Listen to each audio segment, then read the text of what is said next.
새벽닭 울음소리.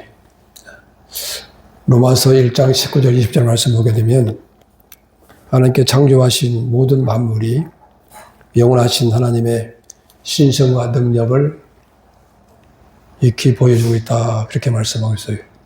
창조된 모든 것들은 하나님의 계심을 증거하는 거예요. 보여주는 거란 말이에요. 사람을 보더라도 사람이 어떻게 저렇게 맨 처음에 생겨났나? 신비란 말. 아베바에서 생겨난 사람이 참 눈동자를 보십시오. 그렇게 아름다운 눈동자가 나올 수 있겠어요? 벌레에서. 그게 말이 안 되는 거예요. 근데 지금도 과학자들은 그걸 신봉하고 있어요. 떨어진 낙엽 하나도 새싹 하나도 우리에게 전부 다 말씀하고 있어요. 하나님 창조자에 계시고 하나님께서 만물을 통치하시는 우리에게 보여주는 거예요. 지혜로운 사람은 이런 만물을 통해서 뭐가 깨닫는 은혜가 있는 거예요. 그냥 살지 않습니다. 내리는 비도 하늘에서 왔다가 하늘 올라가잖아요. 비가 왔다 다시 올라가네? 그렇게 생각하는 사람 별로 없어요. 그냥 비가 온다 생각하지 비가 왔다가 자기 할 일 다 하고 올라간다는 얘기를 하는 사람 별로 없어요. 비는 하늘에서 왔다가 자기 할 일 다 하고 수정이 돼서 다시 올라가는 거거든요. 그게 뭡니까? 예수 그리스도를 또 나타내요. 예수께서 오셔서 할 일 하시고 올라가셨구나. 이것은 사람도 마찬가지예요. 하늘에서 내려왔다가 이 땅에 살면서 할 일 다 하고 다시 올라가는 줄로 믿습니다. 그래서 만물이 우리에게 뭐요? 진리를 보여주는 거예요. 하나님을 알게 하시는 거예요. 하나님 음성을 알게 하시는 거예요.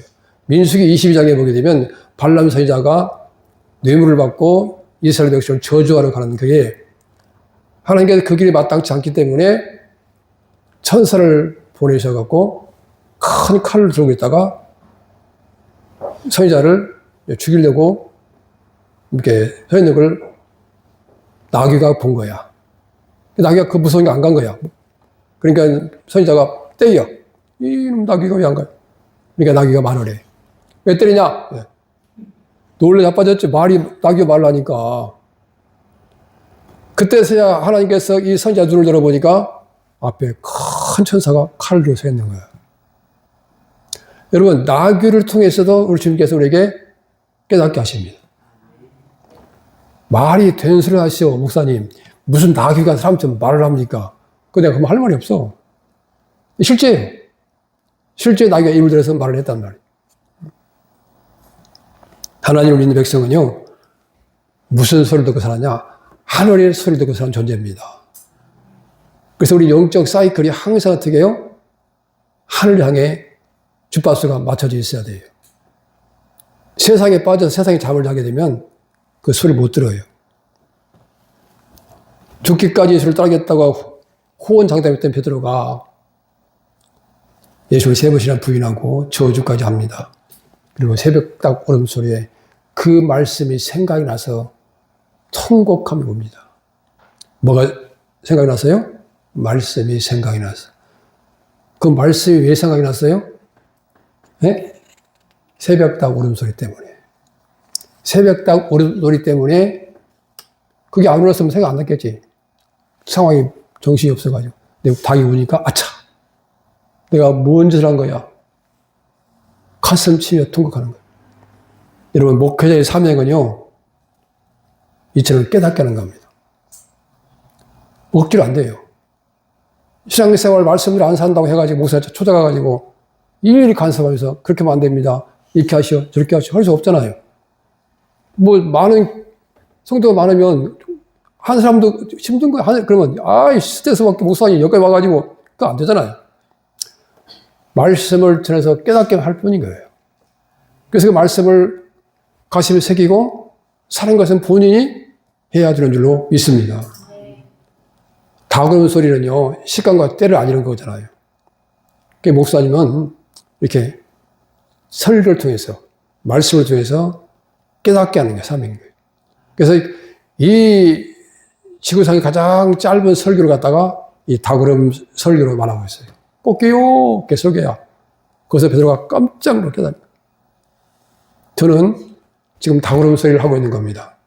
아멘? 제 설교를 통해서 여러분이 닭울음 소리를 듣기를 축복합니다. 하나님은 모든 만물을 통해서 사인을 보내셔요. 알게 하신다는 거예요. 새들도 동물들도 사인이 있어요. 무서운 포식자가 나타나게 되면 새들도 막 신호를 보내요. 야야야 저기 독수리. 동물들도 막 소리를 내요. 야 저기 사자 온다. 깨 가면서 경고를 보내는 거예요. 조심하라고. 사람과 사람 사이에도 신호가 있어요. 말로 신호하지요. 또는 어떤 다른 말로 예를 들어서 사모님 나 목말라 물 좀 줘. 그렇게 하지만 다른 언어로 신호를 보내기도 하죠. 만약에 사모님이 아내가 남편 앞에서 아이고 어깨야 그럼 무슨 신호요? 주물러 달라고 그랬지. 주물러 달라는 신호야.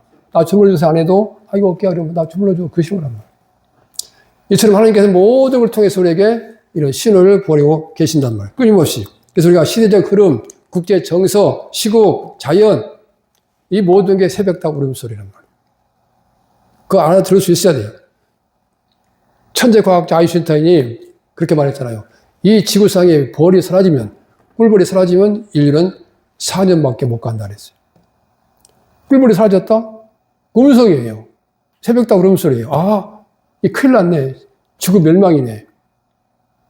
한때 별들이 많이 사라졌었잖아요. 그런 모든 걸 통해서 우리가 깨닫는 지혜가 있어야 돼요. 그래서 지혜로운 사람은 초상집의 마음이 있고, 어리석은 사람은 자지집의 마음이 있고. 지혜로운 사람은 그 조상집에 상해 나가는 걸 보면서, 아, 인생 한번 이렇게 가는구나. 언젠가 갈 수밖에 없구나. 그럼 내가 어떻게 살 것인가. 대부분 사람들이, 누가 죽었대? 아, 상 나가네? 그러고 말잖아요. 그리고 또 찾아가가지고 부조금하고 밥 한 끼 먹고 오잖아요. 거기서 깊은 자기 성찰하는 사람이 많지 않아요. 아, 나도 언젠가 이렇게 가겠구나. 아무리 건강해도, 지금 내가 천하장사요. 아무리 건강해도 세월이 지나면 병이 들어서 갈 수 있는 상태가 오는 거예요. 90% 이상이. 소수만이 건강에 살다가 병 없이 살다가 자연사하지 거의 90% 이상은 생로병사예요. 아멘? 이 석가모니 잘 깨달은 거예요. 사람이 태어나서 늙어서 병들어 죽는다. 근데 거기는 이제 생명이 없죠. 이와 같이 우리가 세상 막 살지 않고 뭔가 좀 깊이 생각하고 사고하는 그 삶을 우리가 살아야 되는데 그냥 막 사는 거예요. 밥 먹고 잠자고 화장실 가고 또 일하고. 요나 선지자 가는 길이요 잘못된 길이에요. 그래서 하나님께서는 큰 태풍을 준비했어요. 태풍이 몰아치게 해요. 그리고 물고기를 통해서 물고기를 준비했어요. 요나가 던져져요. 물고기 삼킵니다. 물고기 뱃속에서 진실로 그런 회개했어요. 하나님은 토하게해서 살아났어요. 니느웨 가가지고 말씀을 전합니다. 너희들 회개 안 하면 하나님의 큰 심판이 있을 것이다. 전성을 다 들으면서 이제 외쳤어요. 그리고 어디로 갑니까? 산 등성에 올라가요. 그리고 그 니느웨성을 바라봅니다. 무슨 마음으로? 여러분들 한번 맛 좀 봐라. 회개하라고 외치긴 외쳤지만 속마음은 그게 아니에요. 지금 이 원수의 나라가 발시장 심판을 받아가지고 망하기를 바라는 마음으로 꽉 차 있는 거예요. 이 산 동성에 올라가지고 이렇게 바라보는 거예요. 하나님께서 이제 그 요나를 위해서 박넝쿨을 준비했죠. 박넝쿨. 그 열대지방에 시코쿠한 바람이 강하게 불면요 뜨겁고 끈끈해서 못 살아요. 죽을 지경이에요. 이제 요나가 막 혼절할 지경이라고 그러잖아요. 뜨거워서. 박넝쿨이 쫙 그늘을 가려주니까 너무 추운 거야. 근데 하나님께서 밤중에 벌레를 보내가지고 박넝쿨을 씹을게 봐요. 뿌리를. 그 다음에 보니까, 그 다음날 아침에 보니까 박넝쿨이 시들어버렸어. 성질이 난 거예요. 요나가. 뭐여, 이거, 그때 음성이 들려와. 야, 네가 심지도 않고 기르지 않는 그 박넝쿨 네가 아꼈는데 나는 그 성에 12만이 넘는 많은 사람들을 아끼는 것이 안 당연한 것이냐? 잘못된 요나의 마음을 깨닫게 하시라고 하나님께서는 벌레도 동원하시고, 아멘? 박넝쿨도 동원하시고, 바람도 동원하시고. 이 하나님께서 하시는 일을 우리가 좀 면밀히 살펴보시고 우리가 깨닫고, 하나님 뜻이 이런 것이었구나 깨닫고 살아갈 때 우리는 아버지 앞에 인정된 삶으로 더 가까이 나가게 되는 삶으로 가게 될 줄로 믿습니다. 베드로는 정말 주님을 사랑했습니다. 사랑했기 때문에 새벽까지 주님을 끝까지 따라갔던 거예요. 새벽 미명 시간이에요. 밤늦게까지 따라가서 다 도망갔지만 끝까지 멀찍이서 따라간 거예요. 어떻게 되나. 근데 이 광경이 살벌합니다. 신문하고 막 그냥 하는 사건들이 보니까 이거 너무 무서워. 겁이 나는 거예요. 사랑했지만, 정말 사랑했지만 자기의 생명의 위태로움을 느낀 베드로는 나 모른다고 3번씩이나 부인하고 저주했던 거예요. 진실로 사랑했지만. 이게 베드로예요. 후원장대회 때 베드로가 나 모른다. 나 모른다. 그렇게 돌아선 그 순간 새벽닭이 꽃게 하고 온 거예요. 그때 그 다그름 소리는요, 천둥처럼 들린 거예요. 베드로 가슴에 팍 친 거예요. 내가 주님을 내가 저주를 하다니. 내가 주님을 배반을 하다니. 베드로에게 너무나 큰 충격이었습니다. 돌아섭니다. 이건 내가 너무 잘못했구나. 회개하고 살마음을 가지고 예수를 바라보는 그 순간 예수님께서 책망하거나 호되게 꾸짖는 그 얼굴이 아니라 사랑과 연민이 가득 찬 눈동자로 베드로를 바라보는 순간 베드로는 그대로 꼬꾸라집니다. 우리가 세상 살아가면서 사람들을 대할 때 어떤 잘못된 부분들을 대할 때는 물론 호되게 야단칠 때도 있겠지만 그거보다는 매보다는 사랑이 더 큰 효력을 발휘하게 됩니다. 그래서 꽃으로도 때리지 말라는 말이 있어요. 물론 어린 자식들이 잘못했을 때는 회초리가 필요합니다. 그러나 감정이 실리고 어떤 다른 거 실려서 하게 되면 그게 상처로 가거든요. 교육보다는 아픔이 남아요. 네, 사랑이 실려진 어떤 훈계나 회초리는 상관이 없지만 그 육신적인 그런 감정이 실리게 되면 문제가 벌써요. 베드로한테 너 이놈, 네가 그럴 줄 몰랐다. 내가 나를 배반을 해? 그러지 않았어요. 가만히 바라본 거예요. 그 베드로는 너무나도 큰 충격을 받은 거예요. 이 새벽닭 울음소리는 베드로의 마음을 뒤에 흔들어 놨어요. 근데 베드로는 그 길로 이제 사도의 길을 다시 가는데 너무나 죄송스러워서 평생을 가슴에 그걸 안고 살면서 기도하면서 내가 어떻게 순교하는데 똑같이 내가 예수님은 죽을 수 없다. 이건 너무 황송하다. 나 십자가에 거꾸로 못 박았다고. 얼마나 고통스러운 죽음이야. 근데 거꾸로 매달아달라. 거꾸로 순교했어요.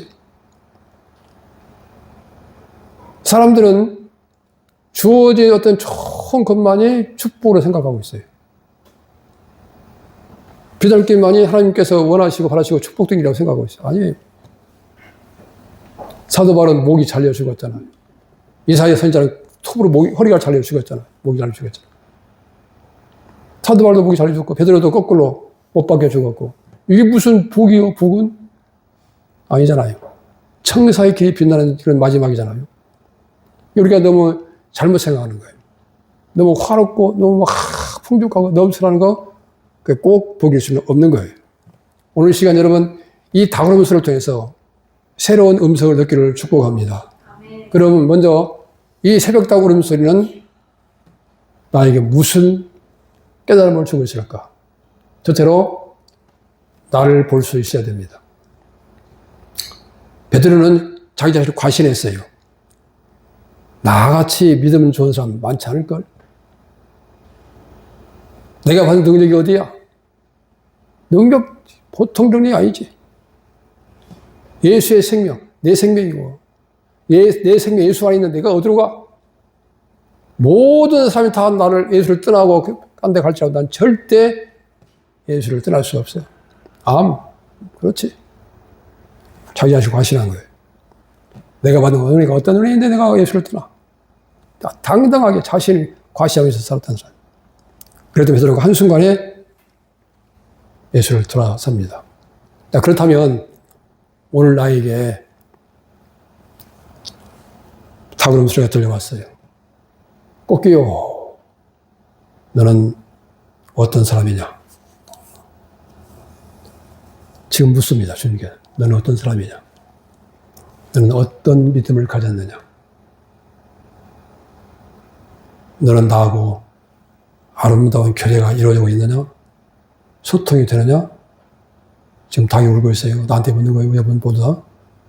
지금 주님하고 교통이 잘 되고 있습니까? 지금 묻고 있는 거예요. 교제가 잘 되고 있습니까? 충성하고 있습니까? 너 천국 가기 원하지? 근데 내 이웃에 사람들, 너에게 붙여준 사람들 전도했어? 묻고 있는 거예요. 충성하고 있어? 그리고 나를 사랑하냐? 지금 묻고 있는 거예요, 주님께서 우리에게. 너 나 진짜 사랑하냐? 사랑하는데요?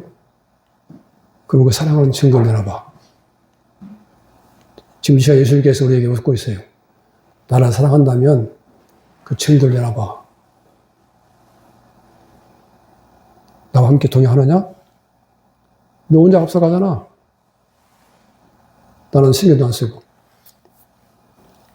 대인관계는 잘 되고 있어? 지금 마지막 환란이 닥친다면, 이 베드로 같은 그런 환경이 주어진다면 너는 어떤 행동을 할 것인가? 묻고 있는 거예요. 새벽 다구름소를 통해서. 나는 어떤 존재이고 어떤 삶을 살아가고 있는가? 저도 지금 물음을 당하고 있는 거예요.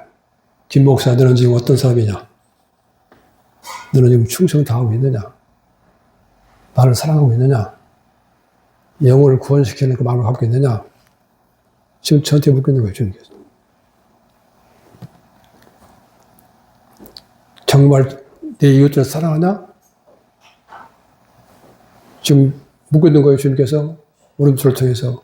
정말 내 이웃을 너 사랑하느냐? 아닌 것 같은데요. 사랑한다면 죽어서 영원히 고통당할 지옥 가서 끝없이 고통당할 영혼을 불구덩이 속에 있는데 불이 났는데 빨리 뭐라고 하지 않겠냐? 시발이 불이 났는데 사람이 자고 있는데 안 깨워. 똑같은 거거든, 우리는. 노아 시대 노아는요, 새벽닭 같은 삶을 살았어요.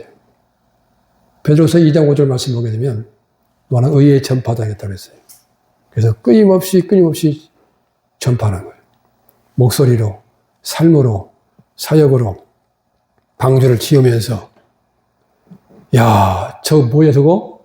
아, 노아 영감이 만드는 배라지 아마 뭐 홍수가 온다고 해가지고 배를 만들고 있대. 야, 어마어마하다. 저거 참 고생한다, 고생해. 한번 가볼까? 아니, 가보세요. 가니까, 어서 와. 오늘도 수고하네? 아이, 그럼 해야지. 이거 내가 해야 돼. 이거 내가 만들어야 돼, 이거. 하나님 명령이야.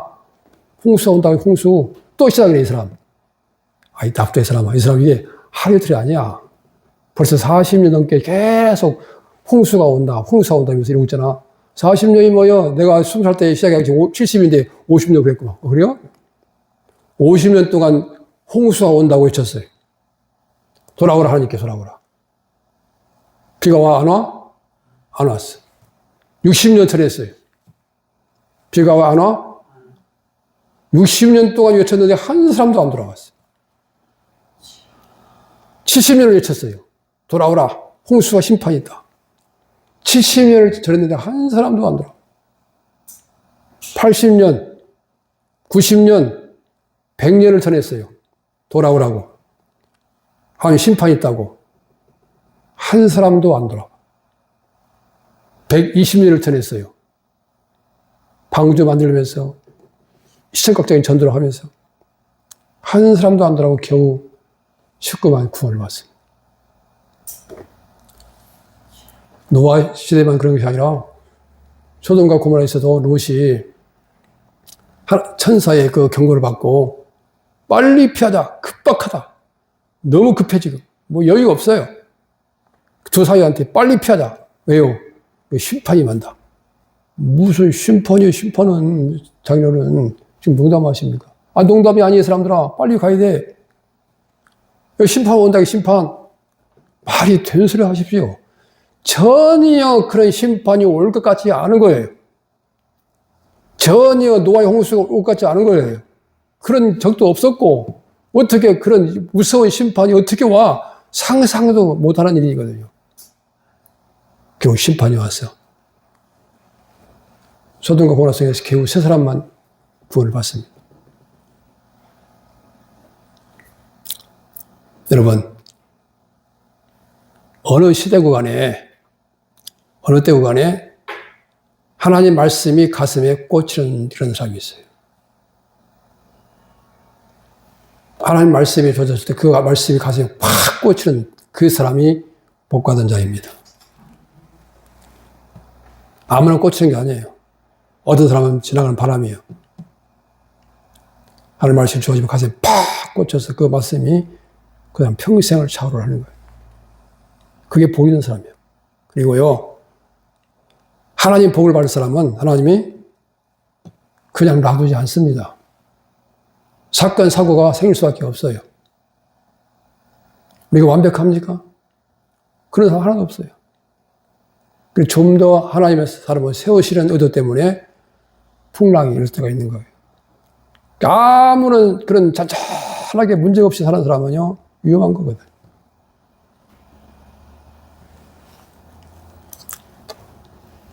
지금도 그렇습니다.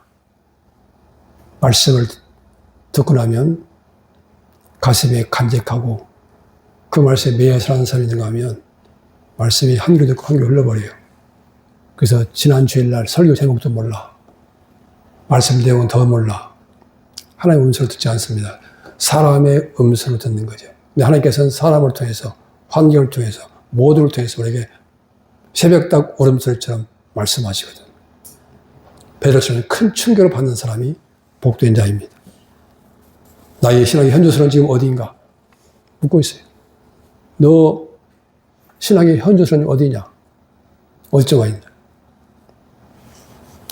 두 번째로 이 닭울음 소리를 통해서 우리가 무엇을 봐야 됩니까? 시대를 분별할 수 있어야 됩니다. 이스라엘 나라는 인류의 시간표라고 그랬죠. 하나님께서 이 이스라엘 백성을 선택하셔서 선민 이스라엘 백성을 선택하셔가지고 세계 만방에 백성들의 복음을 전해서 구원받게 하는 계획을 갖고 계셨어요. 그래서 누굴 보내요? 종들을 보내요. 선지자를 뽑아서 세워서 보내요. 이제 선지자를 갖다가 거역합니다. 그리고 죽여요. 톱으로 잘라 죽이고 감옥에 심어놓고 선지자들. 마지막엔 누굴 보냅니까? 아들을 보내요. 예수를 보내요. 근데 그 아들마저 죽였어요. 마태복음 21장 보겠습니다. 마태복음 21장.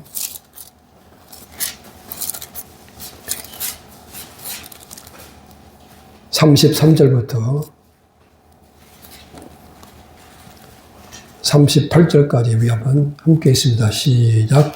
다른 한 비유를 들으라. 한 집 주인이 보도원을 만들어 산을 다리로 두르고 거기에 줍잔 틀을 만들고 왕대를 짓고 농부들에게 새로 주고 타국에 갔더니 열매가 줄 때 가까움에 그 열매를 받으려고 자기 종들을 농부들에게 보내니 농부들이 종들을 잡아 하나는 시비 때리고 하나는 죽이고 하나는 돌로 쳤거늘 다시 다른 종들을 전부 다 많이 보내니 그리도 이렇게 하였느니라.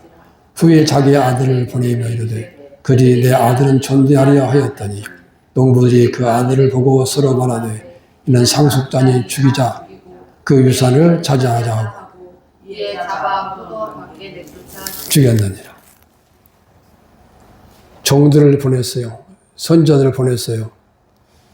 핍박하고 죽였어요. 그리고 내 아들을 보내자. 예수가 왔어요. 예수마저 죽입니다. 23장, 마태복음 23장 37절. 23장 37절. 37절부터 39절까지 함께 있습니다. 시작.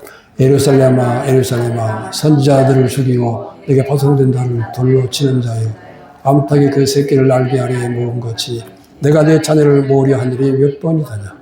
그러나 너희가 원하지 아니하였도다. 보라, 너희 집이 황폐하게 버림받으리라. 내가 너희에게 이르노니 이제부터 너희는 찬송하리로다. 주의 이름으로 오시는 이여 할 때까지 나를 보지 못하리라 하시니라. 똑같은 얘기요. 좀 비유로 말씀하신 거예요.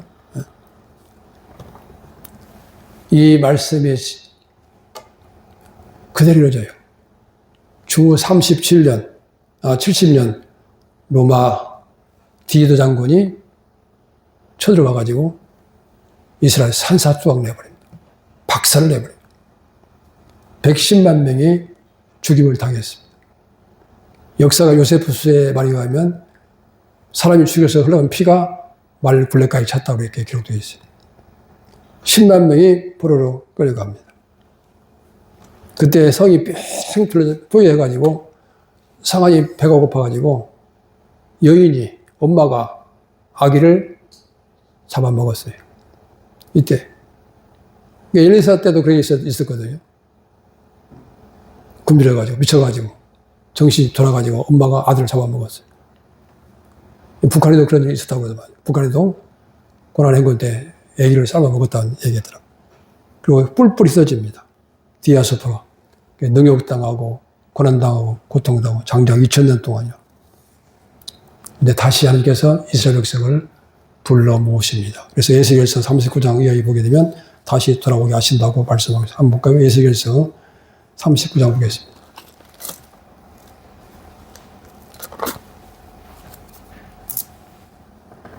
(39장) 25절 말씀 보겠습니다. 25절부터 29절까지 교독합니다. 그러므로 주 여호와께서 이같이 말씀하셨느니라. 내가 이제 내 거룩한 이름을 위하여 열심을 내어 야곱의 사로잡힌 자들을 돌아오게 하며 이스라엘 온 족속에게 사랑을 베풀리다.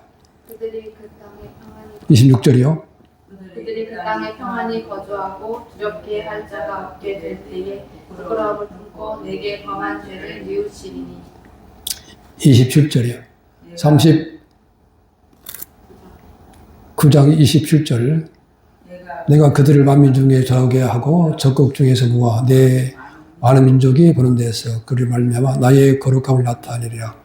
28절. 사로잡혀 여러 나라에 이르게 하였거니와 후에는 내가 그들을 모아 고국 땅으로 돌아오게 하고 그 한 사람도 이방에 남기지 아니하리니 그들이 내가 여호와 자기들의 하나님인 줄을 알리라. 그때야 내가 자기들 하나님인 줄을 알리라. 돌아오게 돼요. 그래서 1945년 이스라엘 나라가 2000년 만에 건국됩니다. 다시 세워져요. 근데 나라가 세워지자마자 전쟁이 터져요. 1948년도 전쟁이 납니다. 그리고 1950년 또 전쟁이 나요. 그리고 1967년 또 전쟁이 나요.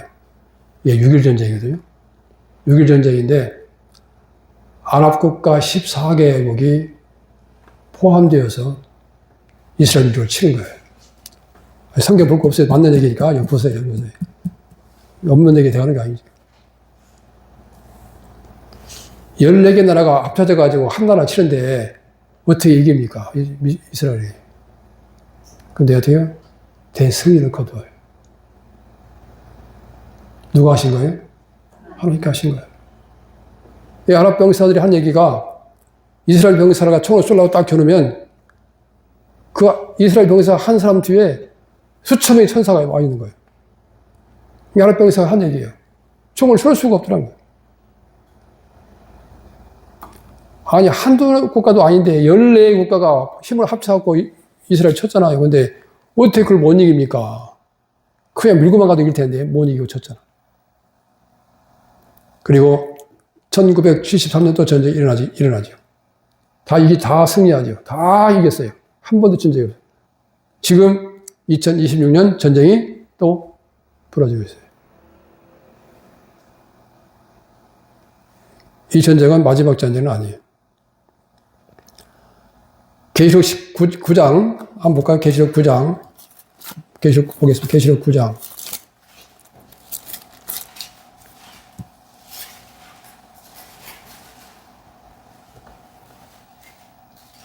자, 14절부터 15절 2절 함께 했습니다. 시작. 나팔 가진 여섯째 천사에게 말하기를 큰 강 유브라데에 결박한 네 천사를 놓아주라 하며 네 천사가 놓였으니 그들은 그년 올 일시에 이르러 사람 3분의 1을 죽이기로 준비된 자들이더라 그랬어요.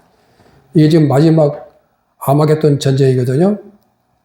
근데 이 전쟁이 어디서 일어나요? 어디서 일어나? 유브라데. 지난주에 말씀드렸잖아요. 거기서 일어나요. 유브라데. 이것은 전 3년이 혼란이 지나고 후 3년 때 일어난 사건이거든요. 전 3년 때 이스라엘 나라와 팔레스타인이 평화조약을 맺어요. 7년. 그 평화조약을 이루는 사람이 누구라 그랬어요? 적그리스도. 대단한 사람이에요. 가짜예요, 근데. 예수님처럼 흉내를 내지만 가짜라고 그랬어요. 그 평화조약이 3년 반 만에 깨집니다. 그러니까 이 적그리스도가 7년 평화조약을 체결하면 그때부터 7년 환란이 시작되는 거예요. 그때부터 시작되는 거예요, 환란이. 이게 만만치 않아요. 그때부터 이제 여러 가지 안 좋은 정책들이 무수히 나올 것입니다. 전 세계적으로. 한국도 마찬가지고. 그 정책들을 누가 만들어 세워요? 나라 힘 있는 사람, 국회의원, 대통령, 이런 사람들이. 이게 전 세계적으로. 그때부터 이제 강력한 어떤 체제를 만들어 갈 거예요. 핍박이 돼요. 이스라엘 나라와 팔레스타인이 체결을 했다. 7년 평화조약을 맺었다. 그때부터 혼란이 들어가기 시작하는 거예요. 그래서 어떤 나라들이 이게 전쟁이 일으키냐면, 에스겔 38장 2장에 보게 되면 로스, 메색, 두발왕이 나오거든요. 로스, 메색, 두발왕은 러시아 나라입니다. 러시아 군사를 갖다가 로스케. 그리고 바사, 이란입니다. 또 구스, 에티오피아, 부, 리비아, 고멜과 두말가, 터키, 시리아, 이라크, 이런 나라들이 4명의 천사가 풀려가지고 일을 벌이는 거예요. 천사가 이런 전쟁을 이렇게 하게 하는 거예요, 천사들이. 오늘 그 계시록 9장 14절 말씀 보게 되면, 나팔 가진 6째 천사에게 말하기를 큰 강 유브라데에 결박한 4 천사를 뭐라고? 놓아주라 그랬어요. 이 천사가 노임 받으면 그때부터 이런 사건이 생기는 거예요. 대전쟁이 일어나게 되는 거예요. 그러니까 지금의 시대는 뭐예요? 5분 전, 5분 전. 인류가 12시가 마지막이라면 55분 전이에요, 55분. 마지막 5분 남은 거예요, 5분 남은 거예요. 종말의 때가 5분 남은 거예요, 5분. 징조를 보게 되면 전쟁. 지금 전쟁이 일어나고 있잖아요, 두 군데서. 러시아, 우크라이나, 이란, 미국, 이스라엘, 사우디까지 지금 동참을 하고 그래요. 그 다음에 기후변화. 벽 엄청나게 변하죠. 그 다음에 인류 타락, 동성애. 지금 저기 만나교회 김병선 목사님이 미국에다가 동성애 신학교를 세웠어요. 충격이에요. 평소에 이렇게 안 봤거든요. 그래서 자기가 총책임자예요. 그래서 강요하더라고. 난리 났어, 지금. 뭐라고 그들은 해석하냐면, 성경의 그 동성애 사건은 현재 이 동성애 일과 결부시킬 수 없다고 그렇게 말하고 있어요. 결부시키면 안 된다고 그렇게 말하고 있어요. 이게 해석을 이상하게 하는 거예요. 성경의 말씀을 어떻게 받길래 그렇게 말하는지, 그 성들 피 같은 돈 갖다가 미국에다가 신학교를 세워가지고 동성애를 가르치는 동성애 학교를 세워서 동성애에 대한 목표를 만드는 일을 하고 있는 거예요. 그럼 이게 성경에서 이 동성애를 어떻게 부르는지 볼까요? 우리 이거 확실히 알아야 돼요. 레위기 볼게요, 레위기. 레위기 18장. 레위기 18장 20절 말씀 보겠습니다.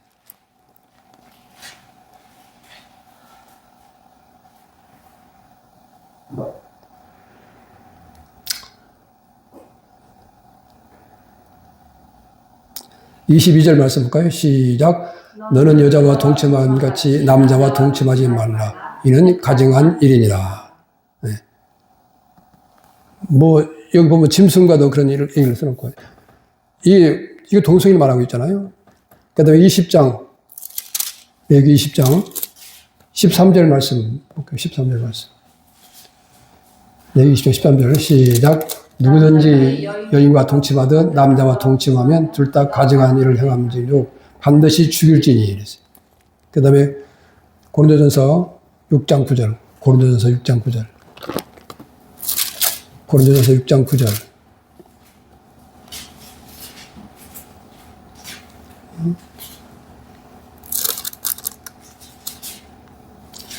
시작, 함께 했습니다. 시작. 불의한 자가 하나님의 나라를 유업으로 받지 못할 줄 알지 못하느냐. 미혹을 받지 말라. 음행하는 자가 우상숭배하는 자나 간음하는 자나 탐색하는 자나 남색하는 자나, 여기 남색하는 자가 나오죠. 로마서 1장.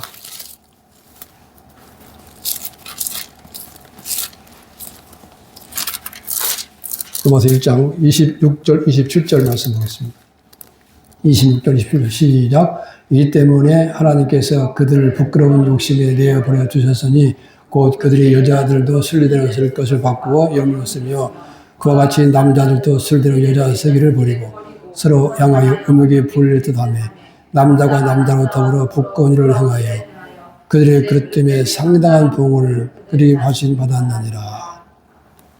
이렇게 성경이 여기저기서 이렇게 동성애를 갖다가 죽이라고 그러고 죄로 말하고 있는데 이 목사님이 그렇게 해석을 안 하고 있어요.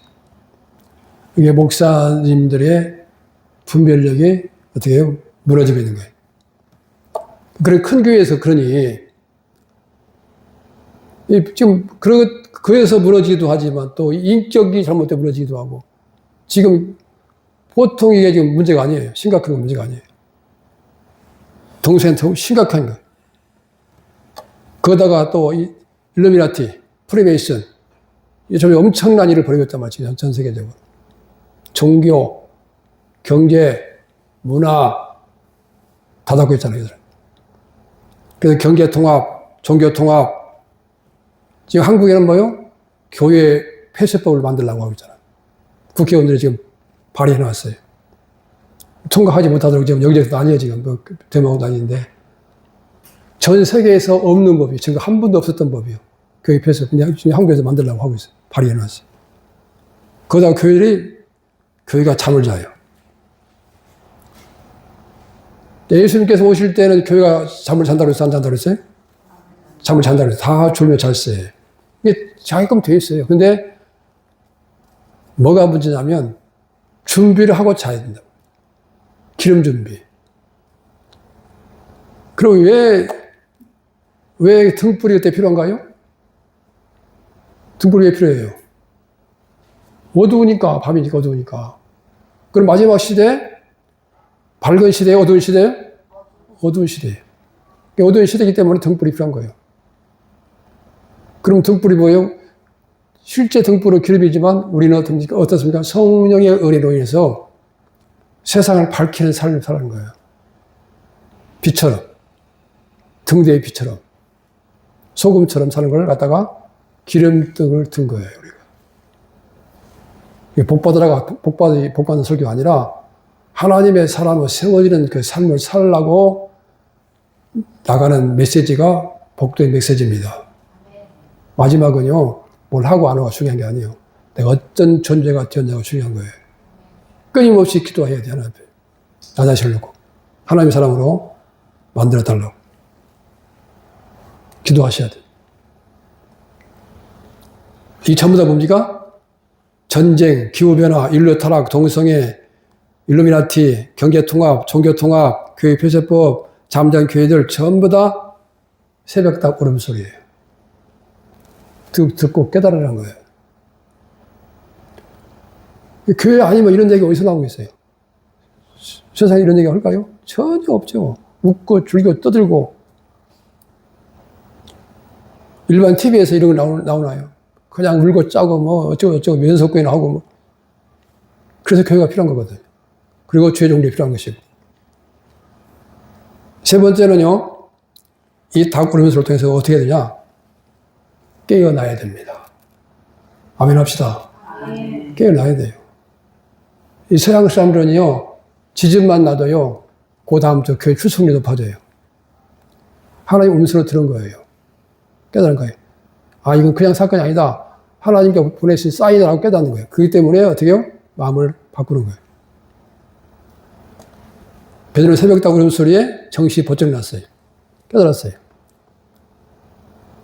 깨어나라고. 로마서 13장 11절 14절 말씀 보니까 자다가 깰 때가 벌써 되었다. 신앙에 잠자는 자에게 깨어나라. 일어나라. 그게 준비된 삶. 그래서 마지막 때는 자신을 바라보고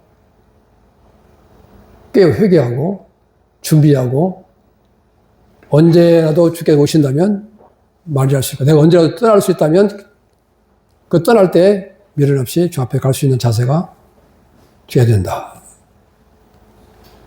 그 마지막 시는 반드시 어둡다. 우리가 이미 각오하고 있어야 돼요. 갈수록 신앙생활 하기가 좋아지는 때가 아니라 갈수록 신앙생활 하기가 어려워지는 거예요.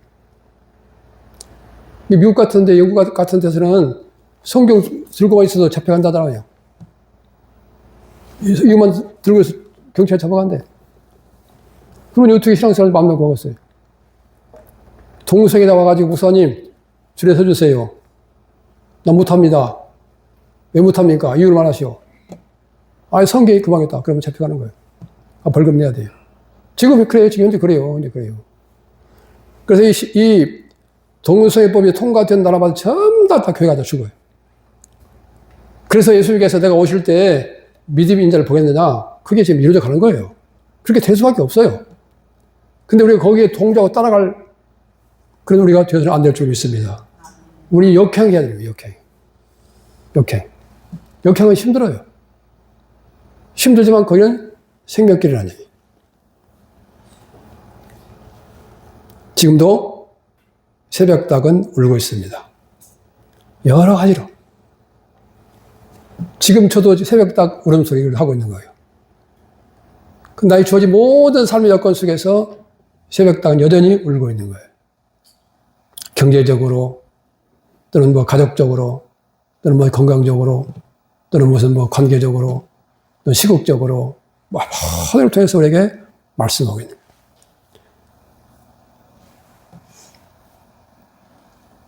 그래서 지혜로운 사람, 복 있는 사람은 그걸 캐치하는 거예요. 깨닫는 거예요. 그리고 하나님 말씀이 어떻게 해요? 가슴을 치는 거예요. 때리는 거예요. 아, 그렇구나. 부모님이 자식을 위해서 훈계를 하면 그걸 약으로 받아들이는 사람이 있어요. 약으로. 근데 어떤 자식은 약이 아니라 반항으로 증오심을 받는 자식이 있어요. 옛날에 삼국시대에 삼국을 통일했던 김우신 장군은 맨날 기상집에 가가지고 먹고 마시다 보니까 엄마가 하루 불러가지고 지금 나라의 대신들은 창자 슬기를 꺼내놓고 나라를 위해서 지금 단팔을 보고 있는데 화약이라는 자가 맨날 기생집에 가가지고 술만 먹고 놀고 그냥 호통을 친 거야. 그 호통이요 매보다 훨씬 더 무서운 심판인 거예요. 나라의 대신들은 쓸개 빼놓고 지금 단팔 먹고 있는 너는 화려한 자가 기생집에 가서 기생을 놀아라. 얼마나 마음이 다짐을 먹었던지 자기 애마를 칼로 목을 쳐서 끊어버렸어요. 얼마나 그 마음에 다짐을 했으면 어머니 그 말씀을 가슴에 새겼으면 그런 행동을 했었겠죠. 실제로 그랬잖아요. 실제로. 근데 이건 하나님 말씀은요. 그거보다 훨씬 수천 배 무거운 말씀이에요. 근데 우리는 너무나도 말씀을 갖다가 가볍게 여기는 게 많아요.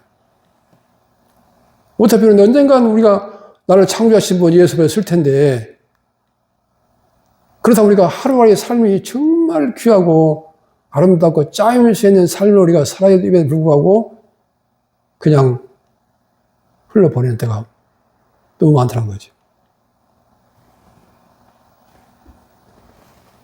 오늘 이 설교를 통해서 지금도 우는 새벽닭 울음소리를 듣게 되시기를 축복합니다. 존귀하신 아버지 하나님,